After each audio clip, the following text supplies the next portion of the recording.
Hey guys, have you ever been in the back of your Supermicro server and say you're about to plug in a new power supply and you go like this and it keeps sliding back, so you got to pull it forward and you kind of have to hold it with one hand while you push the power supply in. Okay, and then maybe you go ahead and try to plug in a power cord or two and that keeps happening, so then you got to pull it back again and make sure that's secure. And then maybe you're about to plug in some KVM cables, so you plug that in and there it goes again. So then you got to pull it back, and then the USB keyboard, and you still got to keep pulling it back. Does this sound familiar? Alright, so if you've been suffering from this kind of annoyance with your Supermicro server, I'm going to show you how to fix this real easily, and probably the best way to fix it in my opinion. So let's go to the front of the server and I'll show you how that's done. Okay guys, so here is that server that was doing that in and out dance when I was trying to plug in the cables and the power supply. So the issue here is that Supermicro rack mount ears don't have an automatic latching mechanism. So like if you look up over here on the Dell servers, they have this automatic latch, and so when you press the server all the way in, that latch will engage and it won't allow the server to slide back out until you release it by lifting this lever here. Supermicro doesn't have that.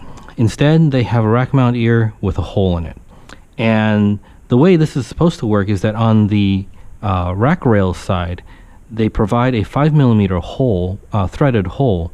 And so you're supposed to slide this all the way in and use a standard M5 or 5mm threaded rack mount screw and secure this rack mount ear to the hole with the threads provided by the rails, and then that will lock the server in. Now, I've never really found that to be the most convenient. For one reason, as you can see in this particular design, there's a handle in the way, so trying to stick a screwdriver in here, you kind of have to go in at an angle, and it's just really not ideal. And then on top of that, you know, the screws, when you remove them, the screws are loose and just kind of dangling around. So instead, I've kind of come up with my own solution that I think is the best thing that I could figure out so far, and that is to use a screw like this. This is a thumbnail screw, or a thumb screw with a Phillips head, but it's got a very thick head that has a knurl on it, so it allows you to kind of turn it just with your thumbs. You don't really even need a screwdriver, honestly. And so you can put this in this hole here. So I'll show you how that's done. So you put this in the hole here and line it up with the threaded hole on the rail side, and you just kind of turn it in. Now, I'm not going to go all the way in because I'm going to show you something else here, but as you can see already, it's locked the server from sliding. So at this point, if I went back and wanted to plug in cables or power supplies or whatnot, I'm not going to have that problem anymore. Okay, now this isn't the final solution. Now let's back this out a little bit. Okay, so I'll pull this back out. So this has one of two problems. One is that as you can see, because of the handle being in the way, for me to kind of put this back in, I kind of have to like fidget with it a little bit, and it's just really kind of not, you know, ideal.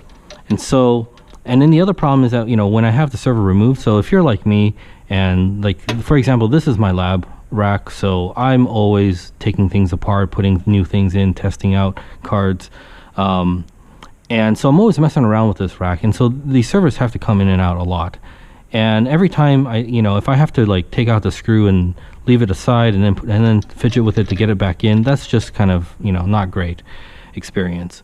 So in addition to this thumb screw, what I have is a Starlock washer, and this is a 5mm Starlock washer.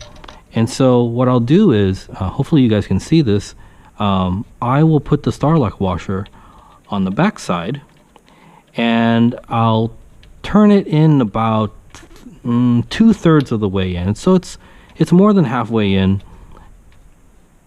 Let's see if I can show you. So something like that, maybe a little bit more. Okay, so something like that, where I just maybe have about a 1/4 inch of play here, and that's all I need. And so now you can see the thumb screw is not going to fall out anywhere. It's going to be there when I need it. And when I want to secure the server to the rack, I just slide this in and it's already there.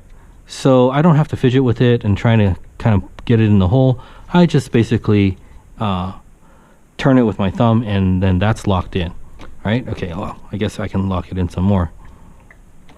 All right. So now if I want to unlock it, I can again just use my thumbs to turn it and it will come back out and it's not going to drop. It's not going to go anywhere. It's just going to stay there. All right. So if you've had this problem, if you've been annoyed by this problem for quite a while now with your Supermicro server, well, this is to me the best solution that I've found. And in fact, I sell pairs of these screw sets at my eBay store in the Supermicro chassis parts section.